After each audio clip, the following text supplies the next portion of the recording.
Why dismissive avoidance falls in love with empaths they once rejected. Imagine giving someone your care, your patience, and your emotional support, only to watch them slowly pull away as though none of those efforts truly mattered. Imagine being told that you are too emotional, too available, too intense, or simply too much for someone who once seemed interested in you. Then something unexpected begins to happen after time passes and emotions settle. Months later, and sometimes even years later, that same person suddenly returns showing attention and emotions they never expressed before. And naturally, one question starts appearing in your mind again and again. What changed? And why now, after rejecting the connection before? This pattern often appears between dismissive avoidance and deeply empathetic people in relationships. And surprisingly, it is not always because they suddenly became completely different people. Sometimes they did not reject the empath as a person. Sometimes they rejected what the emotional closeness made them feel inside themselves. Dismissive avoidants often value independence and emotional control because closeness can feel overwhelming or unfamiliar to them.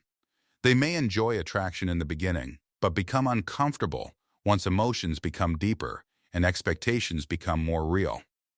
Empaths usually connect differently and often believe love becomes stronger through patience and understanding. That difference can create strong attraction in the beginning because each person seems to offer something the other quietly lacks. The avoidant experiences warmth and emotional safety. The empath experiences mystery and hidden emotional depth. But attraction alone rarely removes emotional patterns built over many years. When the empath starts asking deeper questions and expecting emotional consistency, the avoidant may begin feeling pressure, not because the empath did something wrong, but because emotional closeness starts activating feelings they normally avoid. Communication becomes shorter, and emotional distance slowly begins appearing. The person who once seemed interested becomes harder to reach and less emotionally available. And naturally, the empath often responds by trying even harder to make the relationship work. They become more patient, more understanding, and more willing to explain themselves. Unfortunately, that extra effort sometimes creates more distance instead of more connection. The avoidant may begin feeling emotionally responsible in ways they are not comfortable managing. Instead of moving closer, they slowly move away. Eventually, they may leave the relationship and convince themselves the connection simply was not right.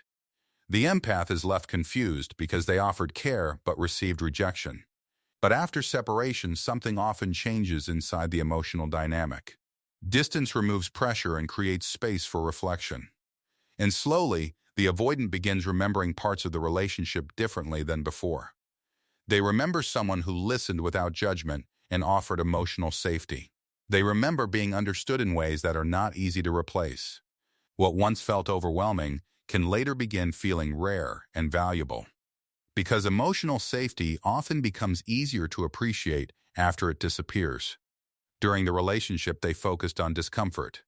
After the relationship, they notice absence. This does not mean every dismissive avoidant comes back. And it definitely does not mean rejection was secretly a test of love. But sometimes people realize value only after distance creates clarity. Another reason this happens is comparison. After leaving, some avoidants move toward relationships that feel emotionally easier and less demanding. At first, that feels comfortable. But over time, they may realize comfort and connection are not the same thing. Relationships without emotional depth can feel peaceful, but emotionally empty. And eventually, memories begin returning. Not memories of conflict, but memories of feeling understood and emotionally seen. Empaths often create emotional experiences that become difficult to replace because they make people feel genuinely accepted. Someone who once rejected that depth may later realize how uncommon it really was. There is also another difficult truth that people rarely talk about openly. Sometimes dismissive avoidants feel safer experiencing love once the other person becomes emotionally unavailable. When the empath moves on and stops chasing, the dynamic changes completely. Now there is space instead of pressure.